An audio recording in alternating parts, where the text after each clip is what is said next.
Now, the 5 remaining members of the Bali Nine have spent their first night on Australian soil in almost 20 years. Tonight, we're learning more about the incredible behind-the-scenes operation that finally brought them home. This is the moment that finally made it official.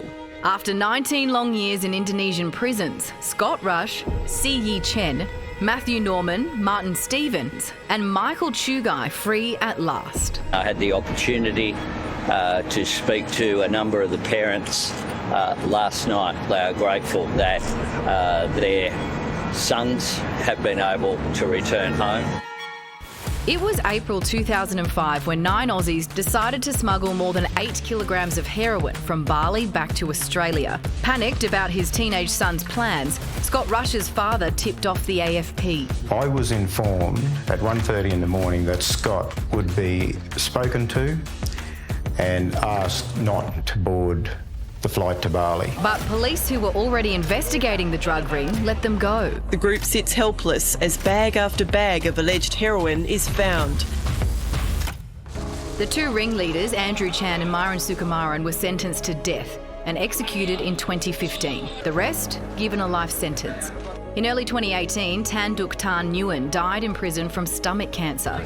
That November, Renee Lawrence was released. Just one comment. Stop, 5 minutes. Anything to say? A few questions.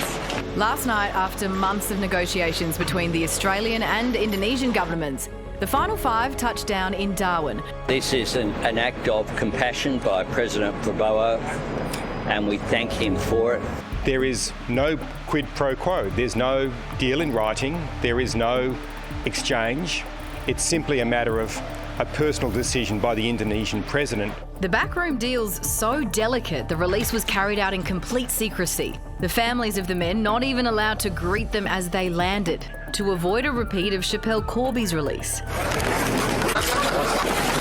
Those chaotic scenes causing diplomatic dramas in Indonesia. They didn't want a public show of celebration or of really even welcoming them on Australian soil and making it look like they were straight out of prison in Indonesia and straight into personal liberty on the streets of Australia. The key reason for that is the optics about this within Indonesia. So, after almost 2 decades in prison, what kind of life can the remaining members of the Bali Nine expect now they're finally home?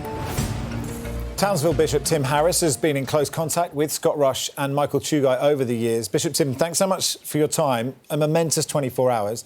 Having been involved with this case since the start, did you ever think this day would come? To be honest, no, I didn't. We knew that they had life, and we didn't actually know what life meant. No, I mean, it's great news. Caught everyone on the hop, I suspect, including the Bali 5 and certainly their families. But it's all happening, and of course all this is unfolding and will unfold over the next days, weeks and months. Sure. And, you know, those guys are just right in the middle of it while we're all discussing it. Is it true that you broke the news to Scott Rush's family, and how was that? Well, no, I heard, I got a tip actually from someone. I still don't know who the source was, but I got a little message to say something like, wheels are up, Bali 5 on the way back to Oz.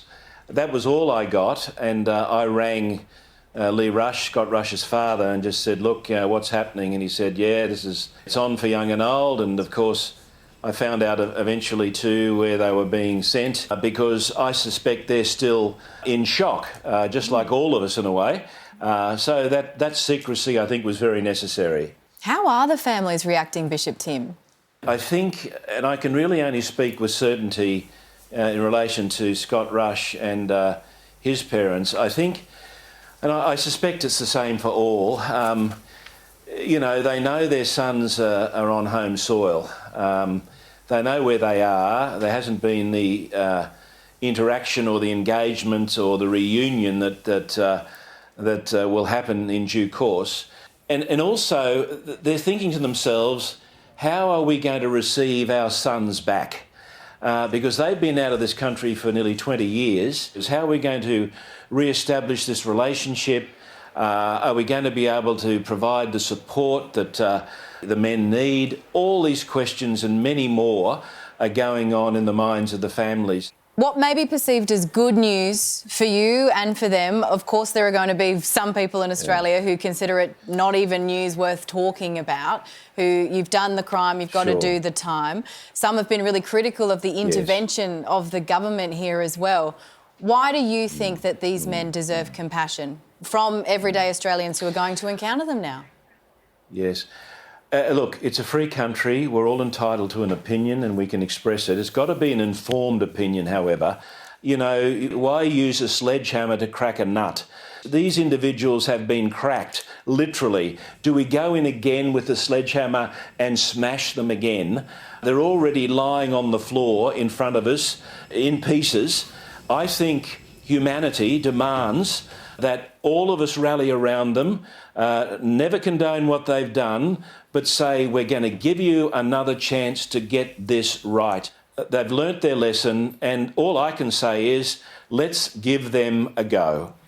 Bishop Tim, really appreciate you setting that out with such sensitivity. Thanks so much for your time. Lovely to be with you. Thank you.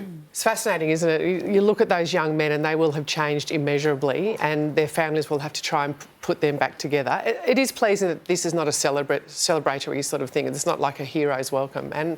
But I think Bishop Tim has a point. I think they've served their time. What I think would be probably quite a good thing to come out of this if they can help young people understand what their decisions have meant for them. And it's been interesting since this story came up. I've been talking to my children about, you know, the evils of drug use and understanding when you're in a bad situation and not going through with things. And it's actually been a really useful conversation starter. And I suspect there's families all around the country who have used it for that reason. So, you know, yeah, they could have been put into prison and forgotten about. But I think there will be some good come out of this. I think there'll be lots of conversations, and I would love to see these young men eventually take part in these conversations. I agree. Well said. Yeah, good one.